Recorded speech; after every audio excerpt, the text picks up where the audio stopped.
بسم اللہ الرحمن الرحیم نحمدہ ونصلی علی رسولہ الکریم۔ اللہ تعالیٰ کی توفیق، اللہ تعالیٰ کی عطا، اللہ تعالیٰ کی مہربانی، بے حساب مہربانی اللہ تعالیٰ کی۔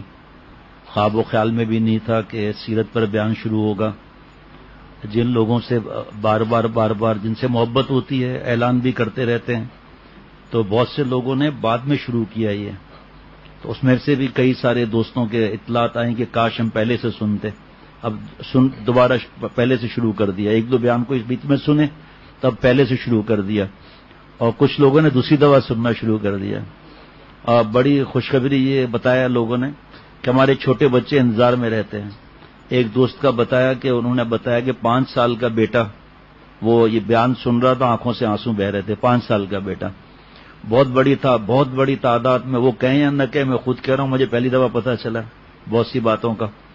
مفتی نعیم صاحب کے پاس بیٹھے ہوئے تھے تو کوئی بات نکلی تو میں نے عرض کیا کہ اہل علم کے کیا مزے ہوں گے، ہم اب تک جو پڑھا یہ تو اصولاً جتنی باتیں اس کا 2% بھی نہیں ہے، تو جب یہ اہل علم حضرات پڑھتے ہوں گے سناتے ہوں گے تو ان کے سامنے تو سب باتیں پوری آ جاتی ہوں گی نا۔ جیسے کل بھی عرض کیا، پھر اللہ تعالیٰ نے آگے کتاب میں بھی لکھا ہوا تھا، وہ یہ سب اللہ کی عطا ہے کہ اللہ تعالیٰ جب مہربانی فرماتے ہیں کہ حضرت کے جوتیوں کے صدقے، حضرت میر صاحب رحمۃ اللہ علیہ کے صدقے، موجودہ میرے مرشد حضرت شاہ عبد المتین صاحب دامت برکاتہم صدقے اللہ نے دل میں ڈالا، اور پریشانی والے حالات، بیماری، کرونا وغیرہ جو بھی ہے، اس کی وجہ سے پھر اللہ نے ایسے موقع پر یہ بیان کروایا۔ 1996 سے بیانات اللہ کرا رہے ہیں نا، بیان ہوتے رہتے ہیں آپ صلی اللہ علیہ وسلم کی محبت کے، صحابہ رضوان اللہ علیہ مجمعین کی محبت کے، آپ سنتے رہتے ہیں، آپ گواہ بھی ہیں کہ اللہ تعالیٰ کی رحمت سے ہوتے، لیکن اس ترتیب سے اللہ تعالیٰ فضل فرمائے۔ اور بھی جیسے بتایا میں نے ابھی، اللہ تعالیٰ کی رحمت سے فتح مکہ کا آج ماشاء اللہ اس پر بیان ہے۔ اب اس اوقات میں، ان دنوں میں، ان اوقات میں اور کیا کیا باتیں ہوئی یہ تھوڑی لکھا ہے یہاں کوئی، عجیب و غریب بہت سارے واقعات ہیں اس میں۔ نوید علی ٹھیک، کل سے ذہن میں آ رہا ہے کہ نوید بھائی پتہ نہیں کرسی پر کل بیٹھے تھے نہیں بیٹھے تھے، یا نوید بھائی کل چلے گئے تھے؟ ٹھیک ہے۔ صلح حدیبیہ کے خاتمے کے بعد رسول اللہ صلی اللہ علیہ وسلم نے بڑی سرعت تیزی کے ساتھ جنگ کی تیاری شروع کر دی، اور پوری کوشش کی کہ یہ خبر مکے والوں کو ملنے نہ پائے۔ رازداری کی انتہا یہ تھی کہ آپ صلی اللہ علیہ وسلم نے حضرت عائشہ صدیقہ رضی اللہ تعالیٰ عنہ کو سفر کا سامان تیار کرنے کا حکم تو دیا، مگر یہ نہ بتایا کہ یہ کہاں کا سفر ہے۔ اپنے دوستوں کو بھیجے نا، پھر دیکھیں کتنی دعائیں ملتی ہیں۔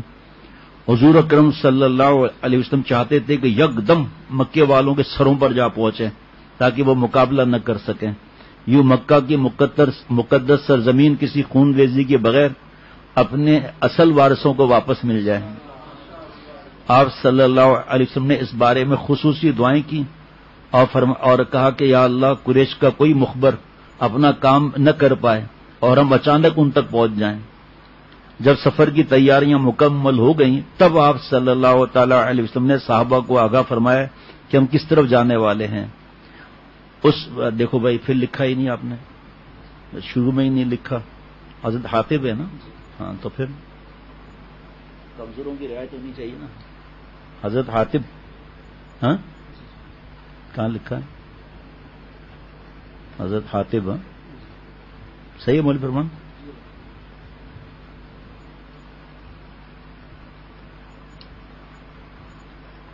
حضرت ایک مخلص صحابی، مخلص مسلمان حضرت حاطب بن ابی بلتع رضی اللہ عنہ نے ایک عورت کے ذریعے قریش کو حضور صلی اللہ علیہ وسلم کی لشکر کشی کا اطلاع روانہ کر دیا۔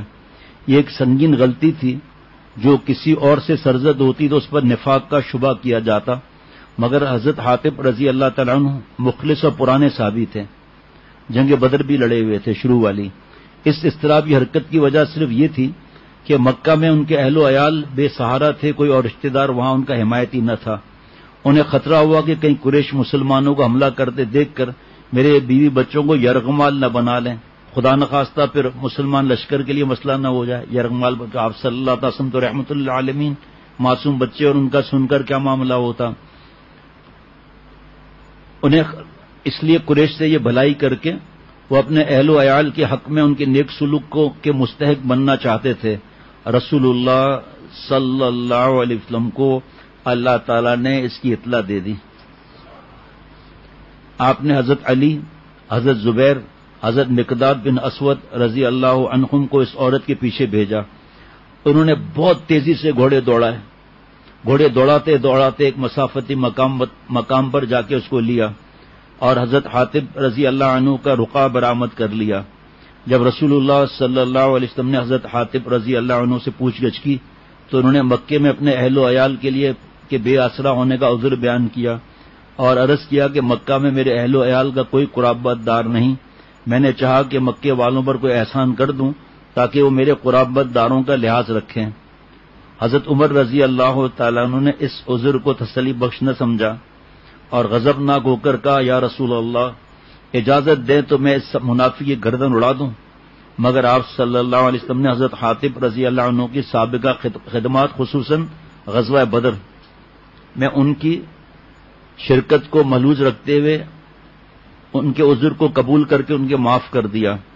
حضرت عمر رضی اللہ تعالیٰ سے مخاطب ہو کر فرمایا تمہیں کیا معلوم کہ اللہ نے اہل بدر کی طرف توجہ فرما کر کہا تھا کہ جو چاہو کرو میں تمہاری بخشش کر چکا ہوں. آخرکار حضور صلی اللہ علیہ وسلم 10,000 سرفروشوں کے لشکر جرار کے ساتھ 10 رمضان المبارک، کون سا بھائی 10 رمضان المبارک روزے فرض ہو چکے تھے نا یا نہیں؟ کیا خیال ہے؟ روزے فرض اٹھ چکے تھے. 10 رمضان المبارک سن 8 ہجری کو مدینے سے کوچ کیا. یہ سفر شدید گرمی کے موسم میں تھا، رمضان کے روزے بھی تھے، سفر کی رفتار بھی دگنی رکھی گئی تھی. دگنی جب تصور میں آتا ہے نا، اونٹ دوڑ رہے ہیں، گھوڑے دوڑ رہے ہیں تو تیز رفتار، کیا منظر ہوگا وہ. چونکہ مسافر کو روزہ نہ رکھنے کی شرعی رخصت ہے اس لیے رسول اللہ صلی اللہ تعالی علیہ وسلم نے صحابہ کو حکم دیا کہ وہ روزے نہ رکھیں. آپ نے فرمایا اپنے دشمن کے مقابلے میں قوی رہو. مگر حضور صلی اللہ تعالی علیہ وسلم خود عزیمت پر عمل پیرا ہو کر روزے دار تھے. تاہم بعض صحابہ آپ کی طرف سے افطار کے حکم کے باوجود روزے رکھتے رہے. انہیں گوارا نہ تھا کہ رسول اللہ صلی اللہ علیہ وسلم اس قدر مشقت میں ہوں اور وہ کھاتے پیتے رہے. حبل ارج کے مقام پر پڑاؤ ڈالا گیا. حضور صلی اللہ علیہ وسلم پیاس یا تپش کی وجہ سے سر پر پانی ڈالنے لگے. آپ صلی اللہ علیہ وسلم کی مشقت دیکھ کر بعض صحابہ نے چاہا کہ آپ صلی اللہ علیہ وسلم افطار فرما لیں. انہوں نے عرض کیا یا رسول اللہ آپ نے روزہ رکھا ہے تو بعض لوگوں نے بھی روزہ رکھا ہوا ہے. تاہم حضور صلی اللہ علیہ وسلم روزے رکھتے رہے. جب مکہ 90 کلومیٹر دور رہ گیا تو آپ صلی اللہ علیہ وسلم قدید کے نخلستان میں پڑاؤ ڈالا اور سب کے سامنے ایک پیالہ پانی منگوا کر نوش فرمایا. یہ دیکھ کر پھر دوسرے صحابہ نے بھی روزے رکھنا چھوڑ دیے سفر کی وجہ سے. لشکر کی نقل و حرکت اتنی خاموش اور تیز تھی کہ قریش کو آخر تک کچھ پتہ نہ چلا اور مسلمانوں نے 2 ہفتے کی مسافت صرف 1 ہفتے میں طے کر لی. حضور صلی اللہ علیہ وسلم کے چچا حضرت عباس رضی اللہ تعالیٰ عنہ بھی آپ کی روانگی سے بے خبر تھے اور اپنے اہل و عیال کو لے کر ہجرت کے ارادے سے نکل پڑے. مکہ سے 82 میل دور جوفا کے مقام پر انہیں مسلمانوں کا عظیم لشکر آتا دکھائی دیا تو حیران رہ گئے. آپ صلی اللہ علیہ وسلم انہیں دیکھ کر بہت خوش ہوئے اور انہیں ساتھ فرما لیا. حضور صلی اللہ علیہ وسلم نے مکے کے قریب پہنچ کر پڑاؤ ڈالا. تب قریش کو ہوش آیا. وہ مکے کے دروازوں پر اتنی بڑی فوج دیکھ کر گھبرا گئے. یہاں ایک عجیب واقعہ پیش آیا. قریش کے لوگ جو تعصب کرتے تھے اور سب اس میں شامل تھے سازشوں میں، ان لوگوں میں سے 2 افراد نے اسلام قبول کر لیا. دونوں ابو سفیان تھے. ایک ابو سفیان بن حرب اور دوسرے ابو سفیان بن حارث. ابو سفیان بن حارث بنو ہاشم کے ممتاز رکن اور حضور صلی اللہ تعالی علیہ وسلم کے چچا زاد تھے. بچپن اور جوانی کے دوست تھے. شاعری میں بھی انہیں کمال حاصل تھا مگر انہوں نے شان رسالت میں نازیبہ اشعار کہہ کر حضور صلی اللہ علیہ وسلم اور مسلمانوں کو بڑا دکھ پہنچایا تھا. یہ چچا زاد تھے. یہ یہاں ایک لائن لکھی ہوئی ہے اسلام لانے کی.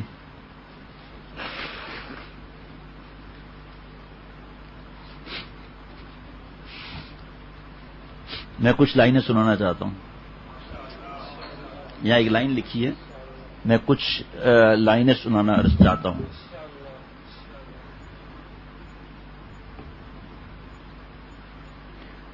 آپ صلی اللہ علیہ وسلم نے فرمایا کہ یہ میرے چچا زاد بھائی ابو سفیان بن حارث ہیں. دیکھو یہ سب سے پہلے مسجد میں آتے ہیں, سب سے آخر میں نکلتے ہیں. یہ ایمان لانے کے بعد دو شخصوں کے درمیان شاید ہی کبھی ایسی گہری اور سچی پکی دوستی ہو جیسے حضور صلی اللہ علیہ وسلم اور حضرت ابو سفیان بن حارث رضی اللہ تعالیٰ کے درمیان تھی. حقیقی چچا کے بیٹے تھے. ان کے والد حارث اور رسول اللہ صلی اللہ تعالی علیہ وسلم کے والد ماجد عبداللہ دونوں حقیقی بھائی تھے, اور آپ صلی اللہ علیہ وسلم کے رضائی دودھ شریک بھائی بھی تھے. وہ اس طرح کہ حضرت حلیمہ سعدیہ رضی اللہ تعالی عنہ نے ان دونوں کو ایک ہی وقت میں دودھ پلایا. بہت گہری دوستی تھی. شکل اور صورت بھی حضور صلی اللہ علیہ وسلم سے ملتی جلتی تھی. آپ نے ایسی رشتہ داری نہ دیکھی نہ سنی ہوگی جو آپ صلی اللہ علیہ وسلم اور ابو سفیان کے درمیان تھی. اس وجہ سے ابو سفیان کی ذات سے اس بات کی توقع کی جاتی تھی کہ وہ رسول اللہ صلی اللہ علیہ وسلم کی دعوت پر لبیک کہنے میں پہل کریں گے اور آپ صلی اللہ علیہ وسلم کی پیروی میں سب سے آگے نکل جائیں گے. لیکن اس توقع کے خلاف ان کا عمل سامنے آیا. رسول اللہ صلی اللہ علیہ وسلم نے جیسے ہی دینی دعوت دینا شروع کی, عذاب سے ڈرانا شروع کی, اچانک ابو سفیان کے سینے میں رسول اللہ صلی اللہ علیہ وسلم کے خلاف کینے اور دشمنی کی آگ بھڑک اٹھی. ان کی دوستی دشمنی میں, صلہ رحمی قطع رحمی میں اور بھائی چارے کی نفرت میں بدل گئی. اس وقت ابو سفیان کا شمار اس وقت کے قریش کے مشہور شہ سوار اور اونچے درجے کے شعراء میں ہوتا تھا. انہوں نے حضور صلی اللہ علیہ وسلم کی مخالفت اور ان کے دین کی دعوت کو روکنے میں اپنی تلوار اور زبان دونوں کا بھرپور استعمال کیا. اور اسلام کو نقصان کی یہ چیزیں تھوڑا سا تفصیل اس لیے بتا رہا ہوں تاکہ پتہ چلے, پتہ ہی ہے سب کو پھر بھی, اور خیال جمے کہ آپ صلی اللہ علیہ وسلم رحمت اللہ عالمین ہیں تو کیا معاملے ہیں. انہیں جڑ سے کاٹ پھینکنے کی کوشش میں کوئی کسر نہ چھوڑی. قریش نے نبی کریم صلی اللہ علیہ وسلم کے خلاف جتنی بھی جنگیں لڑی, ان سب جنگوں میں موقع غنیمت جانتے ہوئے لڑائی کی آگ بھڑکانے والے یہی ابو سفیان تھے. اور مسلمانوں کو جتنی بھی اذیتیں اور تکلیفیں جھیلنی پڑی, ان سب میں ان کا زبردست ہاتھ تھا. پھر شاعری کے بارے میں بتا دیا کہ آپ صلی اللہ علیہ وسلم کی شان مبارک نہایت گھٹیا اور تکلیف دہ اشعار کہیں. آپ صلی اللہ علیہ وسلم سے یہ دشمنی کا زمانہ 20 سال کی لمبی مدت تک پھیلتا چلا گیا. اس دوران میں بہت زیادہ تکلیفیں پہنچائیں. فتح مکہ سے تھوڑا ہی عرصہ پہلے ابو سفیان کی طرف خط لکھا گیا اور اس میں انہیں اسلام قبول کرنے کی دعوت دی گئی. ابو سفیان بن حارث فتح مکہ سے کچھ دن پہلے ایمان لے آئے. جو ابھی پہنچے تھے نا تو اس وقت آ گئے تھے, ابھی شروع نہیں ہوئی تھی. ان لوگوں کے دل میں جگہ بنا لی. رسول اللہ صلی اللہ علیہ وسلم کے بارے میں خبر مشہور ہوئی کہ آپ صلی اللہ علیہ وسلم مکہ شریف کو فتح کرنے تشریف لا رہے ہیں, تو زمین اپنی کشادگی کے باوجود میرے لیے تنگ ہو گئی. میں نے اپنے دل میں سوچا اب میں کہاں جاؤں, کس کی صحبت اختیار کروں گا, کس کے ساتھ رہوں گا. پھر میں اپنے بیوی بچوں کے پاس آیا, ان سے کہا تم لوگ مکے سے نکل جانے کی تیار ہو جاؤ, کیونکہ محمد صلی اللہ علیہ وسلم بہت جلد یہاں پہنچنے والے ہیں. اگر مسلمانوں نے مجھے پکڑ لیا تو یقیناً میں قتل کر دیا جاؤں گا. بیوی نے مجھ سے کہا کہ آپ کے لیے ابھی وقت نہیں آیا کہ آپ اس بات پر غور کریں کہ تقریباً عرب اور عجم سب نے محمد صلی اللہ علیہ وسلم کی اطاعت قبول کر لی ہے, ان کے دین کو قبول کر لیا ہے. ایک آپ ہی ہیں کہ اپنی دشمنی, ضد اور ہٹ درمی پر ڈٹے ہوئے ہیں, حالانکہ آپ ان کی مدد کرنے کے سب سے زیادہ مستحق تھے. وہ لوگ برابر مجھے رسول اللہ صلی اللہ علیہ وسلم کے دین کی طرف مائل کرتے اور مسلسل مجھے اسلام کی طرف رغبت دلاتے, بیوی بچے, یہاں تک کہ اللہ نے میرے سینے کو اسلام کے قبول کرنے کے لیے کھول دیا. میں نے دل میں ارادہ کیا ہماری سواریاں سفر کے لیے تیار کر دو. غلام سے کہا. پھر میں نے اپنے بیٹے جعفر کو ساتھ لیا. ہم دونوں تیز رفتاری کے ساتھ ابوا کی طرف چل پڑے. ہمیں خبر ملی تھی کہ رسول اللہ صلی اللہ علیہ وسلم اسی بستی میں ٹھہرے ہیں.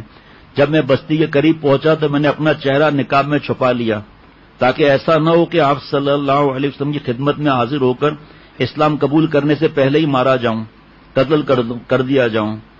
جب 1 میل دور رہ گیا تو میں نے پیدل چلنا شروع کیا۔ میں 1 میل تک پیدل چلتا رہا۔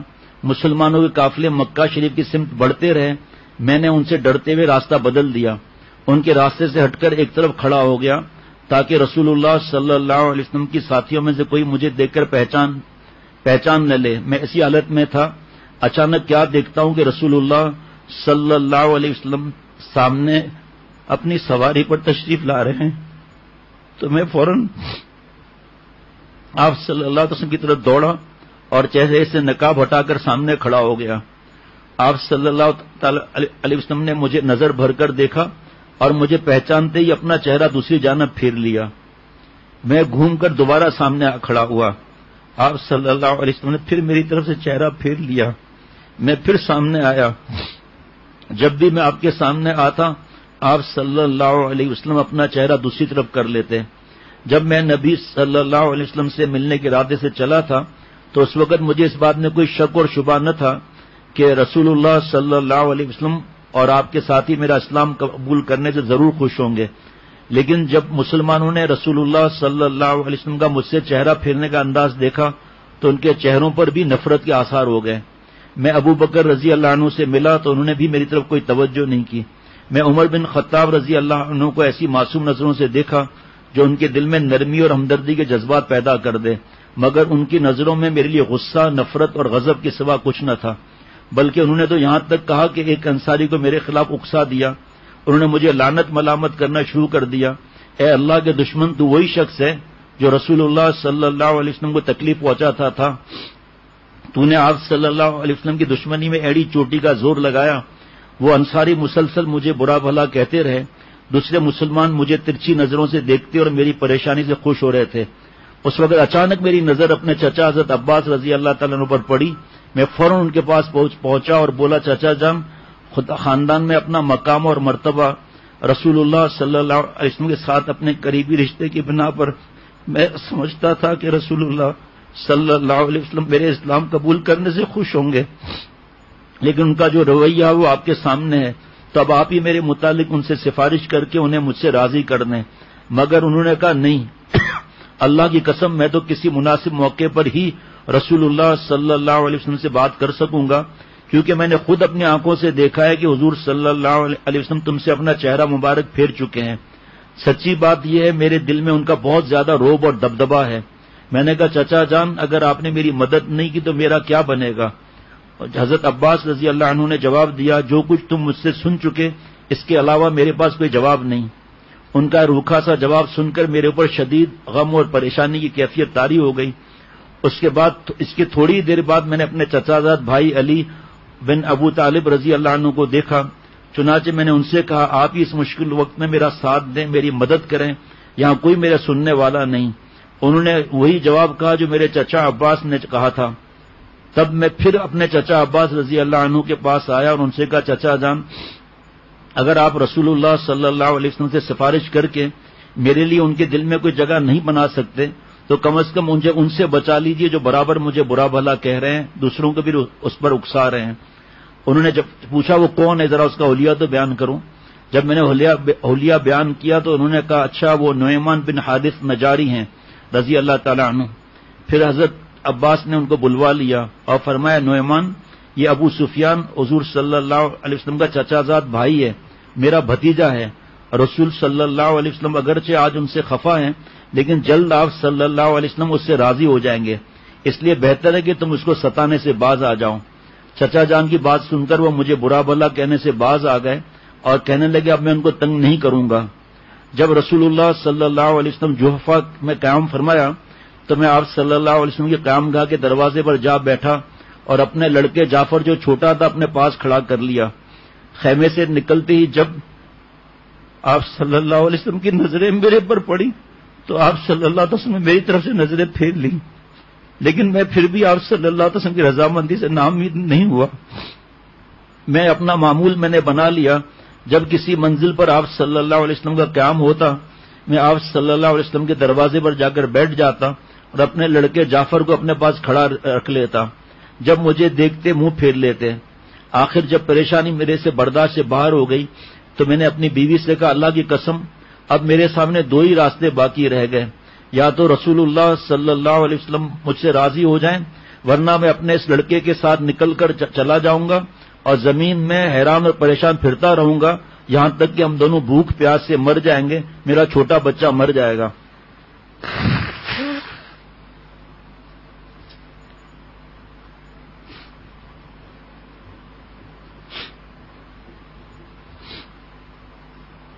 جب یہ بات آپ صلی اللہ علیہ وسلم تک پہنچی تو آپ صلی اللہ علیہ وسلم کے دل میں میرے لیے ہمدردی اور رحمت کے شفقت کے جذبات پیدا ہو گئے، اور جب خیمے سے باہر تشریف لائے تو پہلی بار میری طرف محبت کی نظر سے دیکھا، میرے جی میں آیا کاش آپ مسکرا دیں۔ پھر رسول اللہ صلی اللہ علیہ وسلم مکہ مکرمہ میں داخل ہوئے، میں بھی آپ صلی اللہ علیہ وسلم کے ساتھ تھا۔ آپ صلی اللہ علیہ وسلم مسجد حرام کی طرف روانہ ہوئے، میں دوڑتا ہوا آپ صلی اللہ علیہ وسلم کے آگے آگے چل رہا تھا، میں کسی حال میں بھی آپ صلی اللہ علیہ وسلم سے جدا نہ ہوتا تھا۔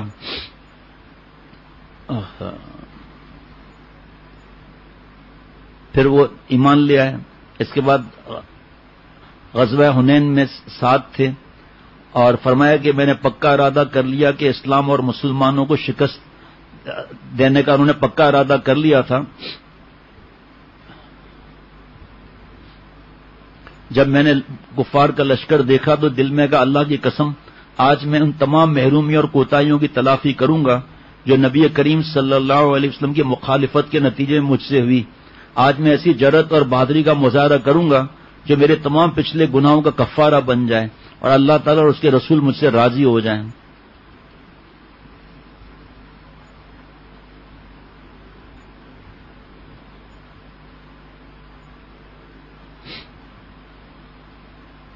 کیا رس ہے بہت۔ پھر ایک مضبوط چٹان کی طرح ڈٹے ہوئے تھے، شیر کے مانند تلوار ہاتھ میں لیے اپنی اور اپنے آس پاس لوگوں کی طرف سے دفاع کر رہے تھے۔ اس وقت میں اپنے گھوڑے سے کود پڑا۔ اس وقت رسول اللہ صلی اللہ علیہ وسلم جرأت اور بہادری دیکھنے سے تعلق رکھتی تھی۔ آپ مضبوط چٹان کی طرح ڈٹے ہوئے تھے اور ایک بکھرے ہوئے شیر کی مانند تلوار ہاتھ میں لیے اپنے اور اپنے آس پاس کے لوگوں کی طرف سے دفاع کر رہے تھے۔ اس وقت میں اپنے گھوڑے سے کود پڑا، اپنے تلوار کے نیام توڑ کر پھینک دی۔ اللہ جانتا ہے اس وقت میرا ارادہ یہی تھا کہ میں رسول اللہ صلی اللہ علیہ وسلم کی دفاع میں لڑتا ہوا آپ صلی اللہ علیہ وسلم کے سامنے ہی شہید ہو جاؤں۔ میرے چچا حضرت عباس آپ صلی اللہ علیہ وسلم کی خچر کی لگام تھامے سیدھے ہاتھ کی طرف کھڑے تھے، میں نے دوسری طرف اپنی جگہ سنبھال لی۔ میرا دایاں ہاتھ تلوار کے قبضے پر تھا، بائیں ہاتھ سے حضور صلی اللہ علیہ وسلم کی رکاب تھامے دشمنوں کو آپ صلی اللہ علیہ وسلم سے دور ہٹا رہا تھا۔ جب آپ صلی اللہ علیہ وسلم نے مجھے دیکھا تو فرمایا کہ عباس یہ کون ہے جو اس طرح بہادری سے لڑ رہا ہے؟ چچا نے جواب دیا یہ آپ صلی اللہ علیہ وسلم کے بھائی آپ کے چچا زاد ابو سفیان بن حارث ہیں، اے اللہ کے رسول آپ اس سے راضی ہو جائیں۔ رسول صلی اللہ علیہ وسلم نے فرمایا کہ آج میں اس سے راضی ہوا، ساتھ یہ دعا کی اللہ تعالیٰ اس کی ہر اس دشمنی کو معاف فرمائے جو اس نے اب تک میرے ساتھ کی۔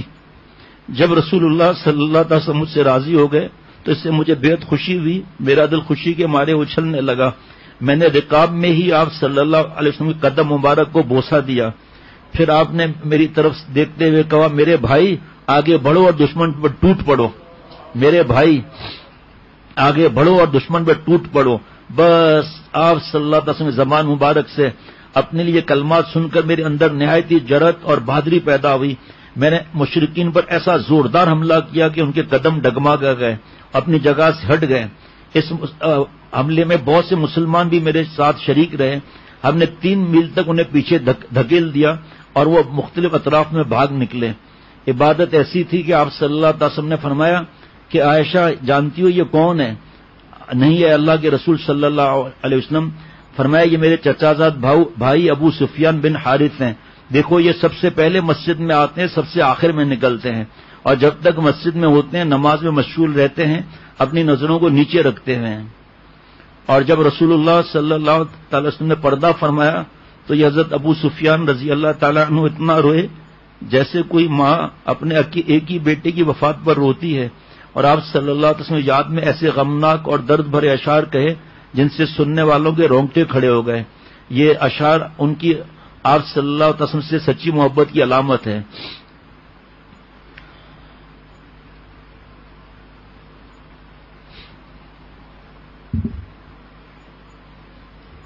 یہاں سے ایک ہی لائن لکھی تھی نا تو دل چاہ کے یہ بتا دوں.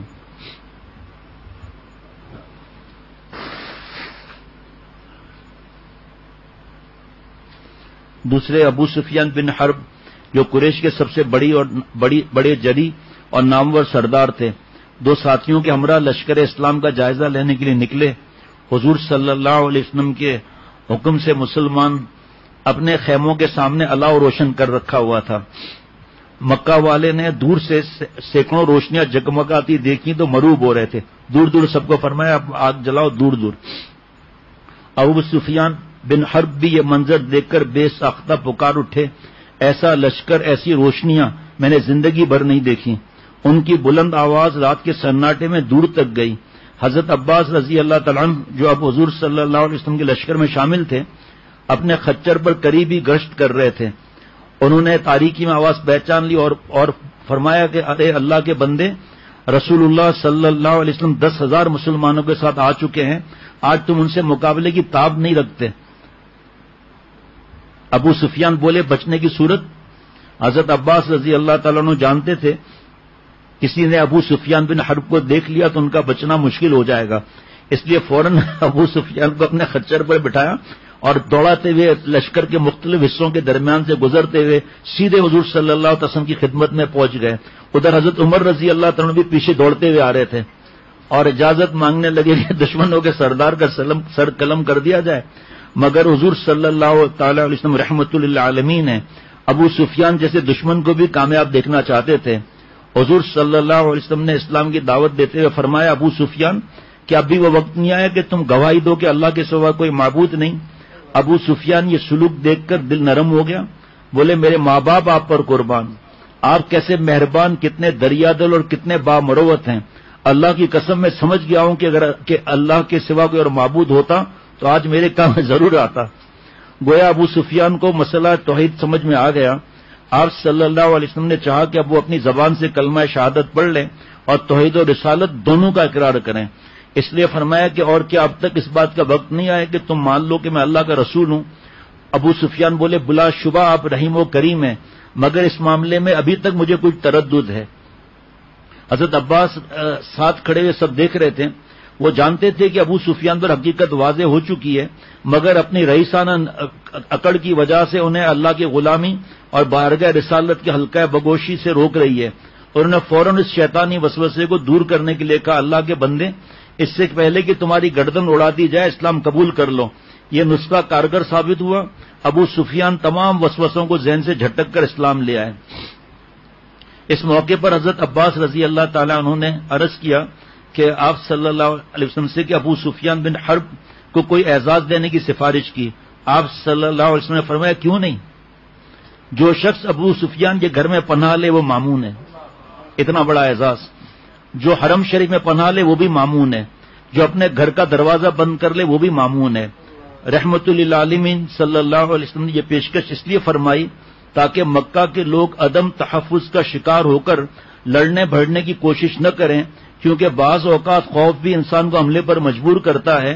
آپ صلی اللہ علیہ وسلم نے سب کے لیے امن کی عملی صورتیں مہیا فرما کر اس کا انتظام کیا تاکہ مسلمان کسی مزاحمت کا سامنا کیے بغیر مکہ میں داخل ہوں اور یہ مقدس سرزمین خون ریزی سے پاک رہے. 17 رمضان المبارک یہ ہے.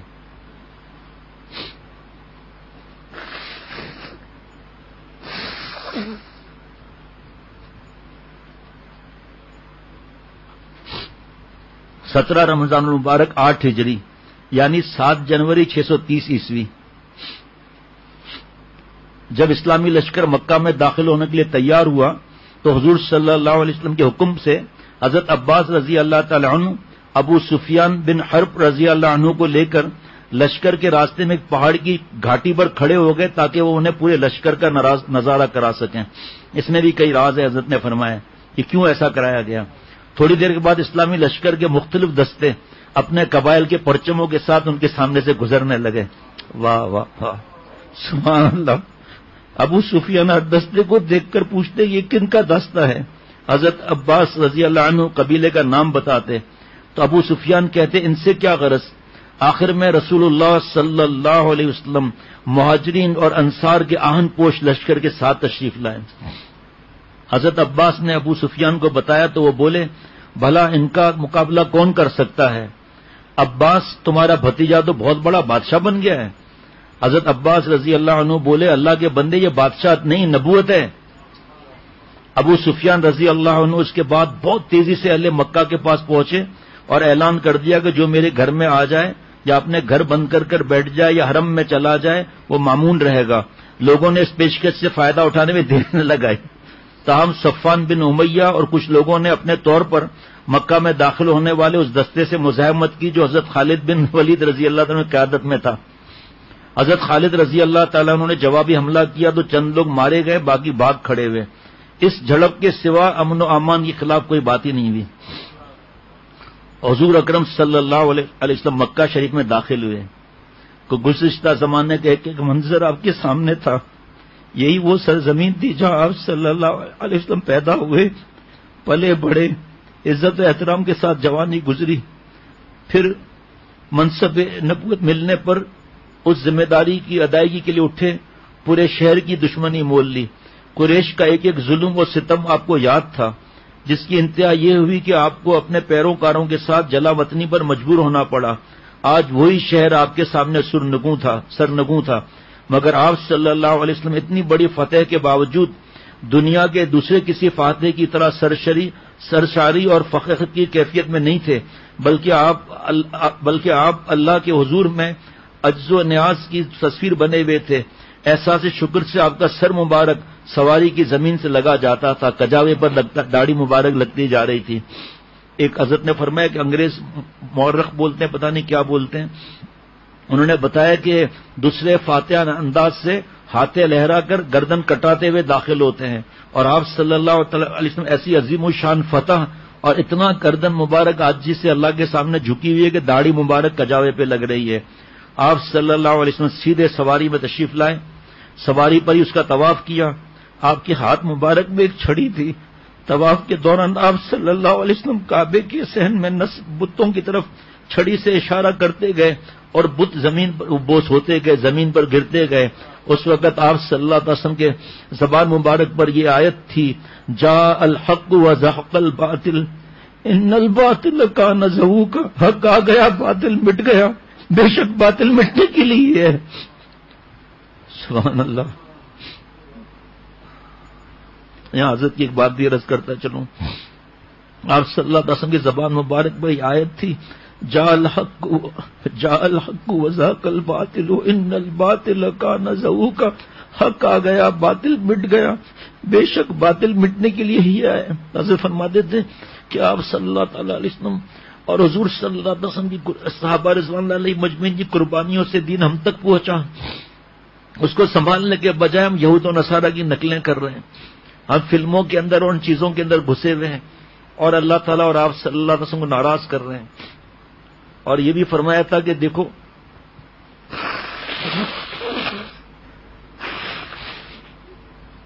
اس وقت کعبہ شریف میں 360 بت تھے. کعبے نے نہیں نکالا، ننگا طواف ہوتا تھا، کعبے نے کچھ بھی نہیں کیا.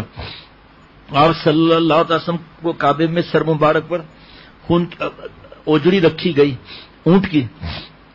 کس نے بت نکالے؟ یہ آپ صلی اللہ علیہ وسلم نے نکالے. فرمایا آج بھی نائبین رسول صلی اللہ علیہ وسلم یہ علماء، اس میں بھی علماء ربانین ہمارے دلوں سے یہ گناہوں کے بت نکالیں گے. خود نہیں تفصیل زیادہ ہے، پھر یوزر کی ان کی تشریح بھی کرنی پڑے گی. انشاءاللہ اللہ تعالیٰ پھر کسی موقع پر دل میں ڈال دیں گے. اس کے بعد کعبہ کے کلید بردار عثمان بن طلحہ رضی اللہ عنہ سے چابیاں لے کر کعبے کا دروازہ کھلوایا. اندر دیواروں پر مشرکین کی بنائی ہوئی یہ کعبے کی کنجی جس کے ہاتھ میں تھی، حضرت ابراہیم علیہ السلام اور فرشتوں کی تصاویر جو بنی ہوئی تھی ہاتھوں کی مصنوعی، آپ کے حکم سے صحابہ نے تصاویر کو مٹا دیا. آپ صلی اللہ علیہ وسلم نے کعبے کے اندر نماز ادا فرمائی. قریش کے لوگ کعبے کے صحن میں جمع تھے. آپ صلی اللہ علیہ وسلم کعبے کے دروازے پر کھڑے ہو کر ان سے مخاطب ہوئے. کعبے کے دروازے پر کیا وہ منظر ہوگا بھائی. اللہ کے سوا کوئی معبود نہیں، وہ اکیلا ہے، اس کا کوئی شریک نہیں. اس نے اپنا وعدہ سچ کر دکھایا، اپنے بندے کی مدد کی اور تمام لشکروں کو تنہا شکست دی۔ وہ بھائی اثر بھائی کے اشعار نا معاصر کے، سلام اس پر جس نے تنہا سب لوگوں کو شکست دی۔ آج زمانہ جاہلیت کا ہر فخر اور خون ریزی میرے قدموں تلے ہے۔ قریش کے لوگوں، اللہ نے تمہاری جاہلیت پر مبنی غرور اور پندار کو توڑ دیا۔ سب لوگ آدم کی اولاد ہیں اور آدم مٹی سے بنے تھے۔ مختصر خطبے کے بعد آپ صلی اللہ علیہ وسلم نے قریش کے سردار سے دریافت فرمایا، بتاؤ آج میں تم سے کیا سلوک کروں؟ سردار نے قریش کو اپنا ایک ایک جرم یاد تھا، مگر وہ آپ صلی اللہ علیہ وسلم سے رحم کی امید کر سکتے تھے۔ وہ التجا کے انداز میں بولے، پہلے کہ ہم نے یہ ظلم کیا، تفصیل کا موقع نہیں، اور پھر کہا کہ بھلائی کا سلوک فرمائیے، آپ ایک مہربان بھائی اور مہربان بھائی کے فرزند ہیں۔ آپ صلی اللہ علیہ وسلم نے بڑی کشادہ دلی سے فرمایا، جاؤ تم سب آزاد ہو، لا تثریب علیکم اليوم، جو بھائی یوسف نے اپنے بھائیوں سے کیا وہ معاملہ کرتا ہوں، جاؤ سب کو معاف کرتا ہوں۔ قریش کے پرجوش جوانوں میں سے بھی کچھ ایسے تھے جنہیں اسلام لانے میں تردد تھا، مگر حقیقت سے کب تک آنکھیں چرائی جا سکتی تھیں۔ پھر حضور صلی اللہ علیہ وسلم کا حد سے زیادہ فیاضانہ سلوک بھی ان کے سامنے تھا، اس لیے زیادہ دن نہیں گزرے پائے تھے کہ تقریباً سبھی ایمان لے آئے۔ مولانا زاہد محمود صاحب ماشاءاللہ بہت مدد کرتے رہتے ہیں۔ بتوں کو مسمار کرنے کے بعد یہ سیرت سرور کونین صلی اللہ تعالی علیہ وسلم حضرت مفتی عاشق الہی صاحب بلند شہری کی کتاب سے صفحہ نمبر 152 سے جو ہے ہمارے مولانا زاہد صاحب نے یہ نکال کر دیا۔ اور اونٹنی کسوہ نا، آپ صلی اللہ علیہ وسلم نے اس پر طواف کیا، طواف کے بعد 2 رکعتیں پڑھی، پھر زمزم کی طرف تشریف لائے، زمزم کا پانی نوش فرمایا۔ بتوں کو مسمار کرنے کے بعد نبی کریم صلی اللہ علیہ وسلم نے عثمان بن ابی طلحہ کو طلب فرمایا۔ کعبہ شریف کی کنجی کا چابی انہی کے خاندان میں نسل در نسل چلی آ رہی تھی۔ ہجرت مدینہ سے پہلے آپ صلی اللہ علیہ وسلم نے ان سے کعبہ شریف کا دروازہ کھولنے کی فرمائش کی تھی، انہوں نے انکار کر دیا تھا۔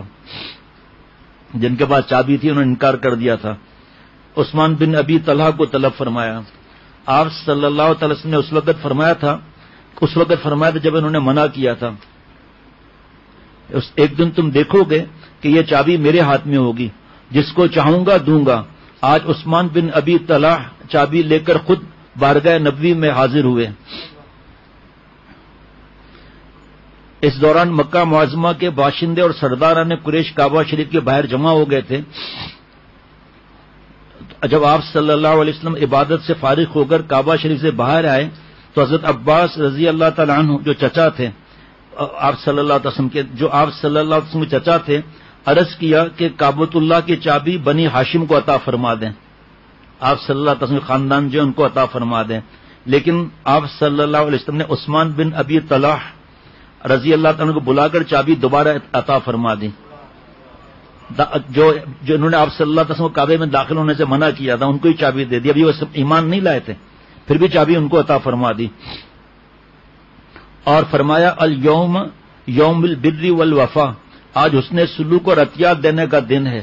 حضرت عثمان بن ابی طلحہ سے فرمایا کہ ہمیشہ ہمیشہ کے لیے اعزاز تمہیں دیا جا رہا ہے، یہ تمہارے خاندان میں نسل در نسل باقی رہے گی، جو تم سے یہ اعزاز چھینے گا وہ ظالم ہوگا۔ آپ صلی اللہ علیہ وسلم نے ان کو وہ واقعہ یاد دلایا جب انہوں نے دروازہ کھولنے سے انکار کر دیا تھا۔ عثمان بن ابی طلحہ نے عرض کیا کہ میں ایمان لانا چاہتا ہوں، اور کلمہ پڑھ کر ایمان لے آئے کہ اتنی زیادہ سخاوت، چابی ہاتھ میں آ گئی نا تو اپنے خاندان میں ہوتی۔ تاریخ شاہد ہے کہ کسی بھی حکمران نے یہ اعزاز اس خاندان سے نہیں چھینا۔ آج بھی حاکم وقت کعبہ شریف کے اندر داخل ہونا چاہتا ہے تو اسی خاندان کے لوگوں سے چابی طلب کی جاتی ہے۔ آخری دن تھا خانہ کعبہ سے واپسی جانے کا، اس سفر کا آخری دن تھا، ایک آدمی آ کر ملے، آ کے لپٹ کر چما چاٹی وغیرہ، پھر جو انہوں نے نیک گمان جو تھا اللہ ان کے نیک گمان سے بڑھ کر بنا دے، تو انہوں نے مجھے بتایا کہ آپ صلی اللہ تعالی وسلم کے وقت سے چابی جن کے خاندان میں ہے وہ خاندان وہیں سے ابھی تک ہے، چلا آ رہا ہے، تو مجھے اپنا نمبر دے دو، یہ میرا نمبر رکھ لو، اور میں تمہیں ان سے اجازت لے کر خانہ کعبہ کا دروازہ جب کھلے گا تو ابھی 2-3 دن میں کھلنے والا تھا، ہماری سامنے فلائٹ تھی، تو میں تمہیں اندر لے جاؤں گا ان کو کہہ کر. تو میں نے کہا میری تو اب رات کو یا دوسرے دن فلائٹ تھی. تو وہ چابی اب تک چلی آ رہی ہے. جو سمجھے کہ کنجی تو یہ حضرت والا ہنسانے کے لیے فرماتے تھے، ایسے ہی مزاح کے طور پر جہاں چابی لکھا ہے میں چابی ہی پڑھوں گا، کیونکہ ہمارے بزرگوں کا جو طریقہ ہے اسی حساب سے چلنا ہے. کوئی خدا نخواستہ اس میں ایسا جملہ نہیں. ہمارے ساتھی بھی کچھ بیوقوفیاں بہت کرتے ہیں ادب کے معاملے میں اور ان باتوں کے. نیا آدمی ہے بھائی چابی دینا، چابی نہیں کہو، پاگلوں کی طرح نقصان پہنچاتے ہیں دوسروں کو. واہ واہ واہ واہ واہ. ان میں سے ایک فضالہ بن عمیر تھے جو آپ صلی اللہ علیہ وسلم پر قاتلانہ حملے کی نیت سے نکلے تھے. آپ صلی اللہ علیہ وسلم اس وقت کعبے کا طواف کر رہے تھے. یہ قریب پہنچے ہی تھے کہ آپ صلی اللہ علیہ وسلم نے خود انہیں مخاطب کر کے پوچھا فضالہ ہو نا؟ یہ بے اختیار بولے جی ہاں. حضور اکرم صلی اللہ علیہ وسلم نے دریافت فرمایا دل میں کیا سوچ کر آئے ہو؟ یہ گھبرا کر بولے جی کچھ نہیں. آپ صلی اللہ علیہ وسلم ہنس دیے اور فرمایا اللہ سے معافی مانگو. اللہ سے معافی مانگو.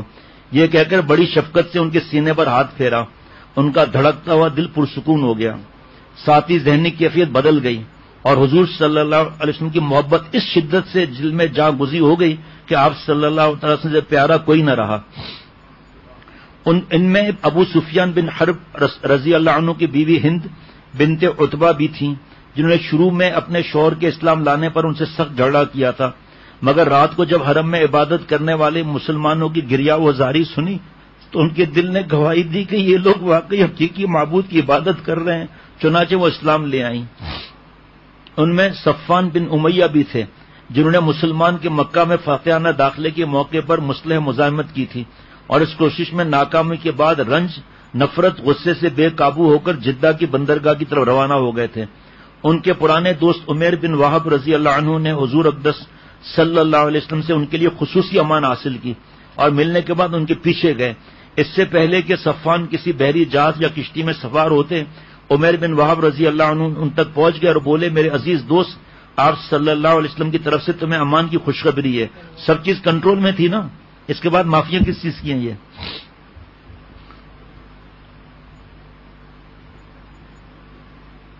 آپ صلی اللہ علیہ وسلم کی طرف سے تمہیں امان کی خوشخبری ہو، اب خود کو ہلاکت میں مت ڈالو. صفان نے خدشات کا اظہار کرتے ہوئے کہا مجھے قتل کر دیے جانے کا خوف ہے. حضرت عمیر رضی اللہ تعالی عنہ نے کہا کہ حضور صلی اللہ تعالی علیہ وسلم تمہاری سوچ سے کہیں زیادہ بلند اور زیادہ مہربان ہیں. حضرت غرض عمیر بن وہب صفان کو واپس لانے میں کامیاب ہو گئے. صفان حالانکہ اس نے لڑائی کی تھی شروع میں ہی، حضور اقدس صلی اللہ علیہ وسلم کی خدمت میں حاضر ہوئے تو اسلام قبول کرنے سے پہلے سوچ بچار کے لیے 2 ماہ کی مہلت طلب کی. یہ دیکھیں آپ صلی اللہ علیہ وسلم نے 4 ماہ کی مہلت دے دی. صفان غور و فکر کرتے رہے اور آخر غزوہ حنین کے بعد ایمان لے آئے. اکرمہ بن ابو جہل یمن کی طرف فرار ہوئے، مگر کشتی طوفان میں گر گئی. سب کے منہ سے نکلا فقط اللہ کو پکارو، دوسرے معبود یہاں کام نہیں آتے. اکرمہ نے عزم کر لیا کہ اگر جان بچ گئی تو اسلام قبول کر لوں گا. آخر کشتی یمن کے ساحل سے جا لگی. اس دوران اکرمہ کی بیوی ام حکیم رضی اللہ عنہ جو اسلام لا چکی تھی ان کے پیچھے یمن پہنچ گئیں اور اطمینان دلا کر واپس لے آئیں. ان کا بھی واقعہ تھوڑا سا ہے، وہ عرض کر لیتا ہوں. ایک روایت میں یہ واقعہ لکھا ہوا ہے، ایک روایت میں یہ واقعہ ہے.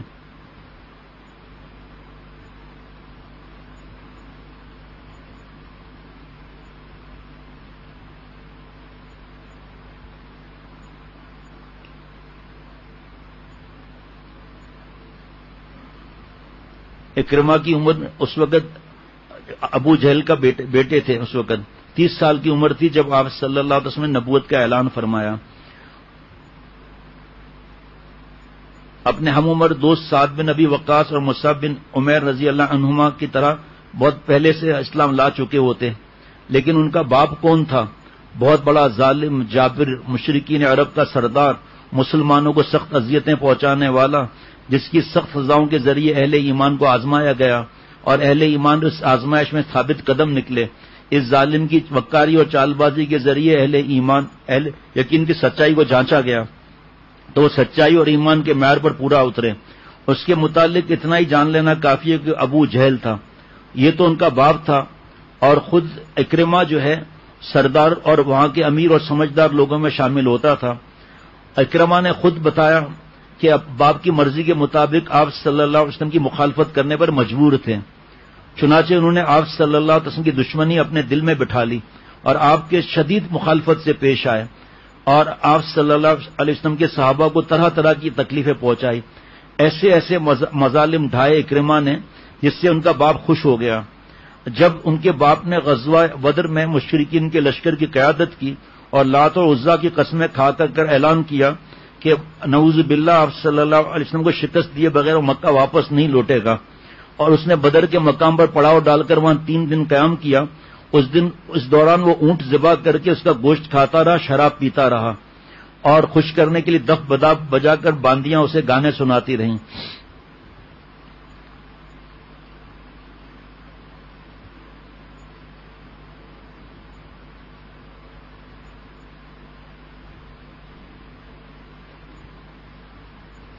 اس باپ کے مرنے کے بعد اکرمہ کے رویے نے دوسری صورت اختیار کر لی۔ پہلے تو وہ اپنے باپ کی حمایت میں اسلام کے مخالف تھے، مگر آج سے والد کے بدلے کے لیے اسلام سے دشمنی اختیار کر لی، ڈبل۔ اور یہیں سے اکرمہ اور ان کے دوسرے ہم خیال مشرکین قریش جن کے والد مارے گئے تھے، رشتہ دار آگ میں جل رہے تھے۔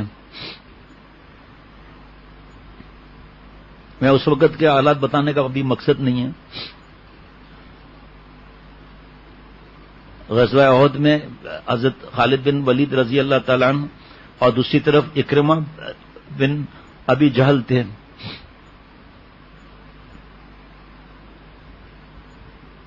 ابو سفیان رضی اللہ تعالیٰ کی باتیں بھی آ رہی ہیں سامنے۔ اب یہاں سے تھوڑا عرض کر لیتا ہوں۔ فتح مکہ کے موقع پر جب قریش نے دیکھا کہ نبی کریم صلی اللہ علیہ وسلم اور ان کے صحابہ کے سامنے مقابلے کی ہمت اور طاقت نہیں رہی، لیکن اس کے باوجود اکرمہ اور اس کے کچھ ہم خیال ساتھی قریش کے اس فیصلے کے باوجود جنگ کا ارادہ لیے مکے سے نکل پڑے اور مسلمانوں کے بہت بڑے لشکر کے سامنے مقابلے کے لیے آئے۔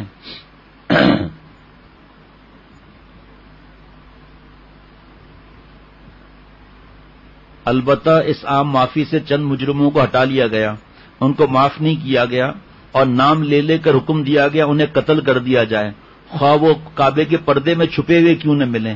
ان لوگوں میں اکرمہ کا نام سر فہرست تھا، اس لیے جان کے خوف سے چھپ کر مکہ سے بھاگ نکلے، یمن کی طرف چل پڑے۔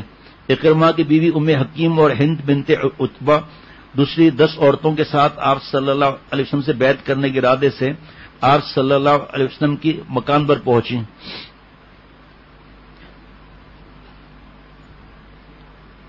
ہند بنت عتبہ نے اپنا چہرہ نقاب میں چھپا رکھا تھا اور عرض کیا کہ اے اللہ کے رسول صلی اللہ علیہ وسلم، اللہ تعالیٰ کا شکر ہے کہ اس نے پسندیدہ دین کو غالب کر دیا۔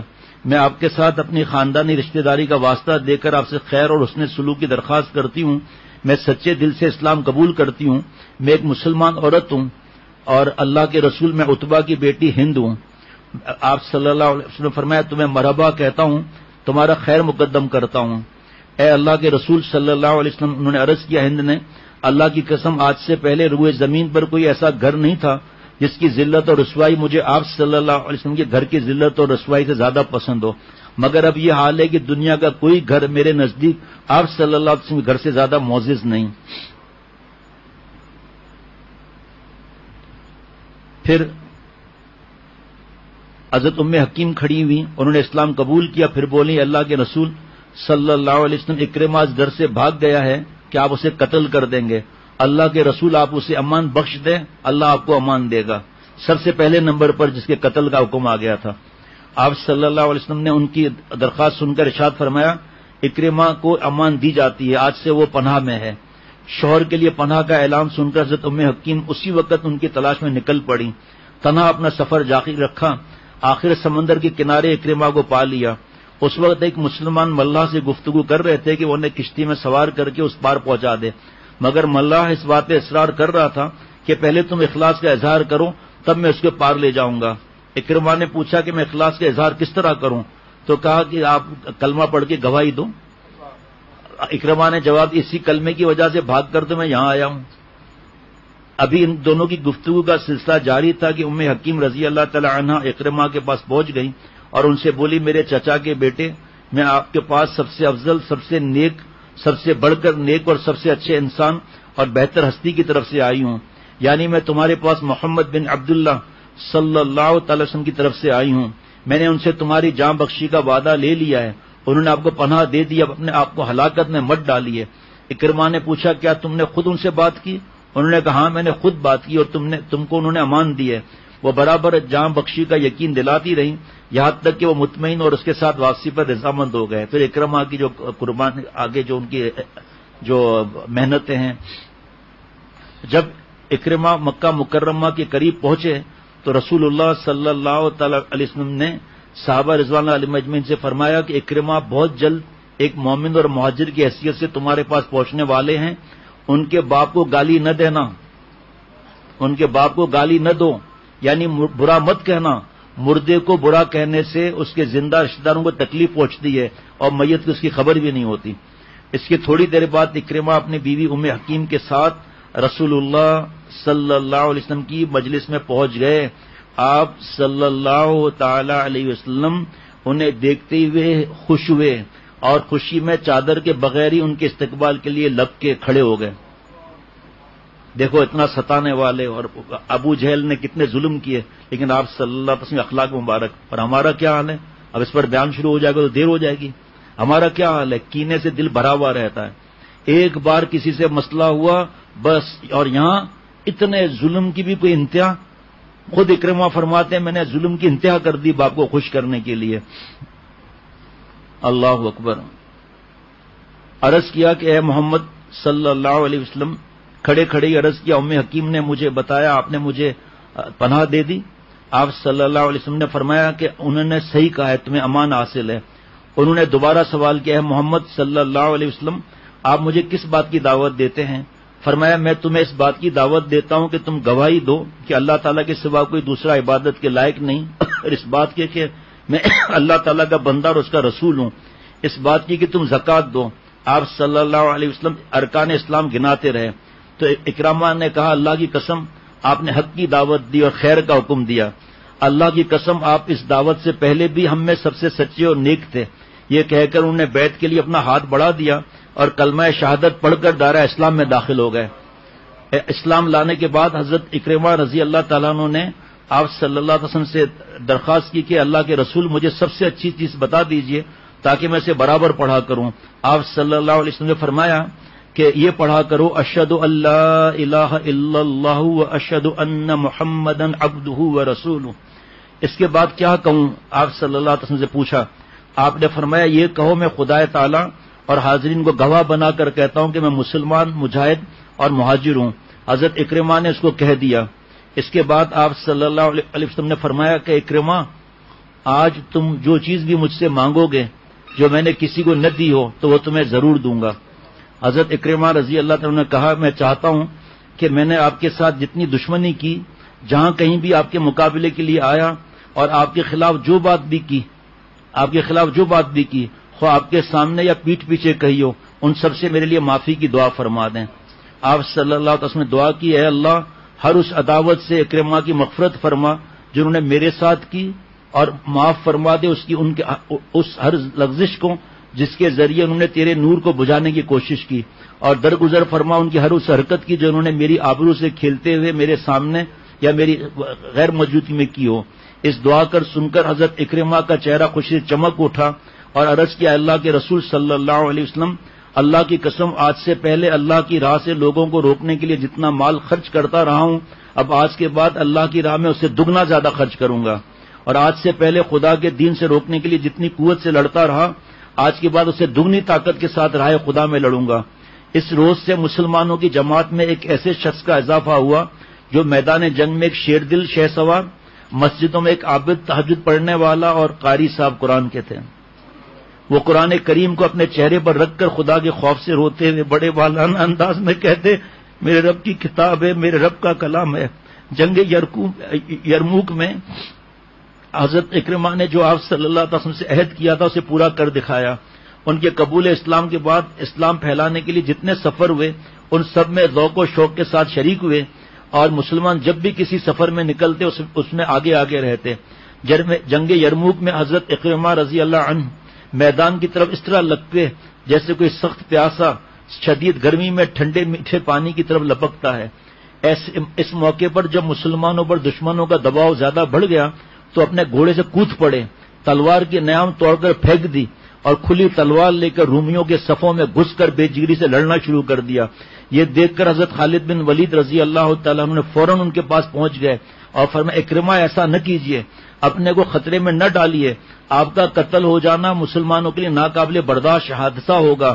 لیکن حضرت اکرمہ نے ان سے عرض کیا خالد ہٹ جاؤ، میرا راستہ نہ روکو، اگرچہ حضور صلی اللہ تعالی وسلم کے ساتھ رہنے اور اسلام کی خدمت کرنے میں تم مجھ سے آگے ہو، لیکن میں اور میرا باپ رسول اللہ صلی اللہ علیہ وسلم کی سخت مخالفت میں تھے، اس لیے حضور صلی اللہ تعالی علیہ وسلم کے ساتھ رہنے کا شرف میرے حصے میں بہت دیر سے آیا، مجھے چھوڑ دو، آج میں پچھلی کوتاہیوں اور محرومیوں کی تلافی کر لینا چاہتا ہوں۔ پھر تھوڑی دیر بعد خاموش رہنے کے بعد فرمایا میں بہت سے مواقع پر حضور صلی اللہ علیہ وسلم کے مقابلے پر جم کر لڑا کہ آج رومیوں کے مقابلے میں پیٹھ پھیر کر بھاگ جاؤں، ایسا کبھی نہیں ہو سکے گا۔ پھر انہوں نے مسلمانوں کو پکارا کہ آج موت پر کون مجھ سے بیعت کرتا ہے۔ ان کی پکار پر 400 مسلمانوں نے ان کے ہاتھ پر بیعت کی۔ ان بیعت کرنے والوں میں ان کے چچا حضرت حارث بن ہشام اور حضرت زراد شامل تھے۔ ان لوگوں نے حضرت خالد بن ولید رضی اللہ عنہ کے خیمے کے قریب بہت خطرناک جنگ کی اور دشمن کے بڑھتے ہوئے حملوں کا بہترین انداز میں دفاع کیا۔ جب یرموک میں جنگ و قتال ختم ہوا اور مسلمانوں کو عظیم الشان فتح ہوئی تو یرموک کے زمین پر 3 مجاہد زخموں سے چور نڈھال پڑے ہوئے تھے، وہ تھے حضرت حارث بن ہشام، حضرت عیاش بن ربی اور حضرت اکرمہ رضی اللہ عنہما۔ سخت پیاس سے بےتاب حضرت حارث نے پانی مانگا۔ جب پانی ان کی خدمت میں پیش کیا جا رہا تھا تو حضرت اکرمہ رضی اللہ تعالیٰ عنہ نے ان کی طرف دیکھا تو حضرت حارث رضی اللہ عنہ نے پہلے حضرت اکرمہ کو پانی پلانے کا اشارہ کیا، پہلے ان کو دے دیں۔ جب پانی حضرت اکرمہ رضی اللہ عنہ کے پاس لے جایا گیا تو حضرت عیاش رضی اللہ تعالیٰ عنہ نے ان کی طرف نظر اٹھا کر دیکھا تو حضرت اکرمہ نے کہا پہلے حضرت عیاش کی پیاس بجھائی جائے۔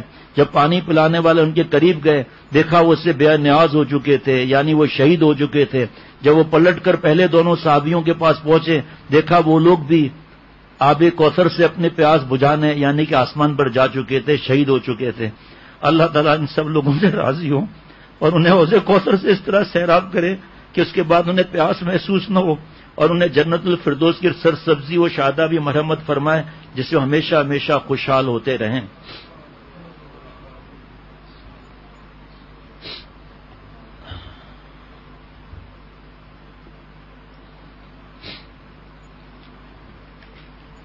اللہ کا گھر شرک کی علامت سے پاک ہو چکا تھا، حرم کو توحید کا مرکز ہونے کا اعزاز واپس مل چکا تھا۔ قریش کے بڑے بڑے رئیس اور اسلام کی مخالفت میں پیش رہنے والے آپ صلی اللہ علیہ وسلم کی خدمت میں حاضر ہو کر اسلام قبول فرماتے ہوئے جا رہے تھے۔ حضور صلی اللہ علیہ وسلم اب اپنے وطن مکہ والوں کے بھی سردار تھے۔ ایسے میں اگر یہ خیال کیا جاتا کہ حضور صلی اللہ علیہ وسلم اب مکہ مکرمہ میں ہی قیام فرما لیں گے اور اس کو اسلامی ریاست کا مرکز قرار دیں گے تو کوئی عجیب بات نہ تھی۔ انصار کے کچھ لوگ یہی باتیں کر رہے تھے کیونکہ ان کو مسلسل یہ دھڑکا لگا ہوا تھا کہ آپ صلی اللہ علیہ وسلم واپس نہ لے جائیں۔ حضور صلی اللہ علیہ وسلم صفا پہاڑی پر دعاؤں میں مصروف تھے اور انصار کی نگاہیں آپ صلی اللہ علیہ وسلم پر جمی ہوئی تھی کہ دیکھیے آپ اس معاملے میں کیا فیصلہ فرماتے ہیں۔ حضور صلی اللہ علیہ وسلم کو وحی کے ذریعے ان کے خدشات کی خبر مل گئی، اس لیے دعا سے فارغ ہو کر ان سے دریافت فرمایا تم کیا کہہ رہے تھے؟ وہ بولے کچھ نہیں یا رسول اللہ صلی اللہ علیہ وسلم، مگر آپ صلی اللہ علیہ وسلم اصرار کیا تو انہوں نے دھڑکتے دلوں کے ساتھ اپنے تشویش سے آپ کو آگاہ کر دیا کہ ہمیں ایسا لگتا ہے کہ آپ مکہ شریف میں اب رہ جائیں گے تو ہم کیسے واپس خالی جائیں؟ اب آپ صلی اللہ علیہ وسلم اپنے ان جان نثاروں کی حوصلہ شکنی کیسے کر سکتے تھے؟ آپ صلی اللہ علیہ وسلم نے محبت کی گرم جوشی کے ساتھ فرمایا اللہ کی پناہ ایسا نہیں ہو سکتا، جینا مرنا تمہارے ساتھ ہی ہے۔ میری زندگی کا حاصل، میری زیست کا سہارا، تیرے عاشقوں میں جینا، تیرے عاشقوں میں مرنا، مجھے کچھ خبر نہیں تھی تیرا درد کیا ہے یا رب، تیرے عاشقوں سے سیکھا تیرے سنگ در پر مرنا، کسی اہل دل کی صحبت جو ملی کسی کو اختر، اسے آگے ہے جینا، اسے آگے ہے مرنا، جینا کیا ہے شریعت سنت پر عمل کر لیا جی گئے، مرنا کیا ہے نفس کی خواہشات حرام کو پورا نہیں کیا نہ مر گیا، یہ جینا مرنا ہے۔ کیا جملہ ہے، حضرت یہ جملہ سناتے تھے نا تو بس کیا انداز حضرت کا ہوتا تھا کہ واہ واہ واہ واہ، فرمایا کہ اللہ کی پناہ ایسا نہیں ہو سکتا، جینا مرنا تمہارے ساتھ ہے۔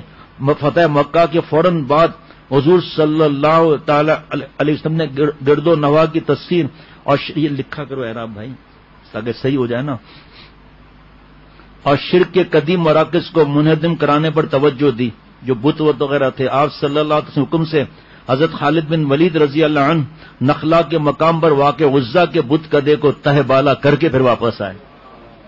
سبحان اللہ و بحمدہ سبحان اللہ العظیم۔ اس کے بعد ہے جناب غزوہ حنین، انشاءاللہ تعالی وقت 5 شوال سن 8 ہجری یہ غزوہ حنین کا ہے۔ غزوہ حنین کے بعد جو جمع ہوئے ہیں لوگ اور جو پھر بس کیا عرض کروں، بس واہ واہ واہ واہ واہ، اتنے دھڑا دھڑ لوگ مسلمان ہوئے ہیں کہ ہم سوچ بھی نہیں سکتے۔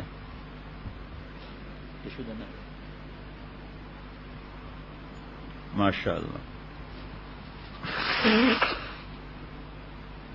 ابھی حضرت خالد بن ولید رضی اللہ تعالیٰ کی ایمان لانے کا واقعہ سنیں گے نا تو مزہ بڑھ جائے گا۔ 1-2 منٹ کی ایک بات سنا دوں، وہاں زاہد صاحب نے دی، مزہ آ جائے گا۔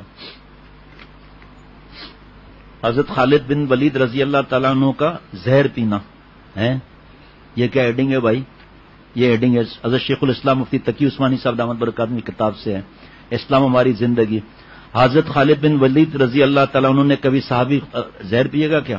ہیڈنگ یہی ہے، اچھل کے دل حلق میں آ جائے گا۔ ایک مرتبہ مولوی فرحان نے مولانا زاہد صاحب کو فون کیا تھا، ایک قلعے کا محاصرہ کیا ہوا تھا، قلعے کے لوگ محاصرے سے تنگ آ گئے تھے، وہ چاہتے تھے کہ صلح ہو جائے، لہذا ان لوگوں نے قلعے کے سردار کو حضرت خالد بن ولید رضی اللہ تعالیٰ کے پاس صلح کی بات چیت کے لیے بھیجا، صلح کرنے کے لیے۔ چنانچہ ان کا سردار حضرت خالد بن ولید رضی اللہ تعالیٰ کی خدمت میں آیا، حضرت نے دیکھا کہ اس کے ہاتھ میں چھوٹی سی شیشی ہے۔ حضرت خالد بن ولید رضی اللہ تعالیٰ نے اس سے پوچھا کہ شیشی میں کیا ہے اور کیوں لے کر آئے ہو؟ اس نے جواب دیا شیشی میں زہر بھرا ہوا ہے، اور یہ سوچ کر آیا ہوں کہ اگر آپ نے صلح کی، بات چیت کامیاب ہو گئی تو ٹھیک، اور اگر بات چیت ناکام ہوئی، صلح نہ ہو سکی تو ناکامی کا مول لے کر اپنے قوم کے پاس واپس نہیں جاؤں گا بلکہ یہ زہر پی کر خودکشی کر لوں گا۔ تمام صحابہ رضوان اللہ علیہ مجمعین کا اصل کام تو لوگوں کو دین کی دعوت دینا ہوتا تھا، اس لیے حضرت خالد بن ولید رضی اللہ تعالیٰ نے سوچا کہ اس کو اس وقت دین کی دعوت دینے کا اچھا موقع ہے۔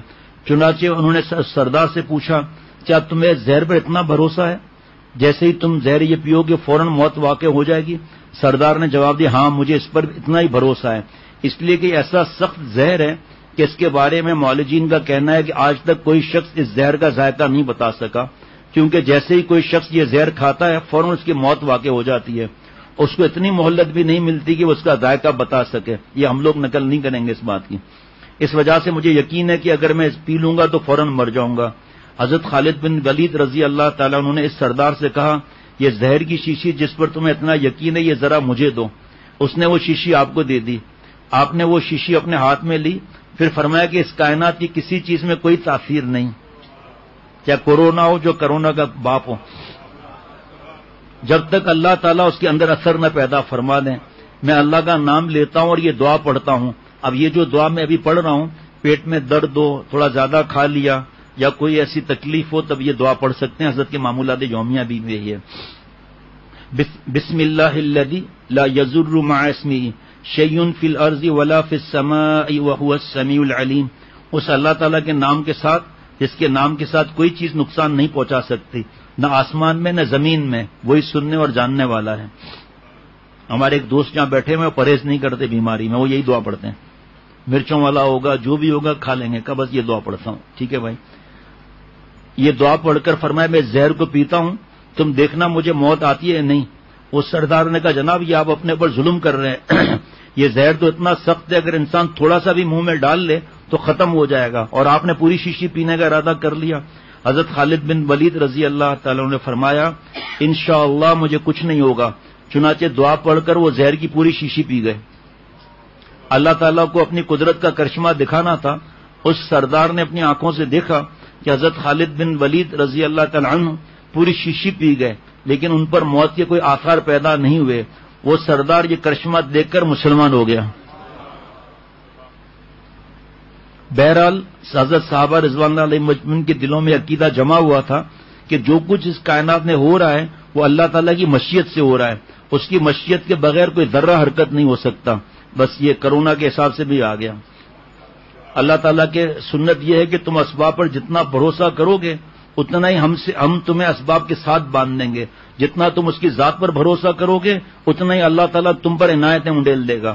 اب بار بار سمجھاتے رہتے ہیں کہ جو دائرے میں رہ کر جو احتیاط کرنی ہے منع نہیں ہے، لیکن ایسا بالکل طوفان خیز نہیں ہو جاؤ بھائی، ایسا پریشان نہیں ہو جاؤ کہ جناب وہ جب دیکھو بس کلی بھی کر رہے ہیں سینیٹائزر، وضو میں ناک دھو رہے ہیں سینیٹائزر، کیا سینیٹائزر ہو گیا پتہ نہیں کیا ہو گیا، عجیب کھوپڑی کو آؤٹ کر دیا ہر بات میں۔ بس ماشاءاللہ اسباب کو منع نہیں کر رہا ہوں، پھر بتا رہا ہوں، لیکن پاگل نہیں ہو جانا ہے کہ ہر وقت میڈیا میں گھسے ہوئے ہیں۔ کیسا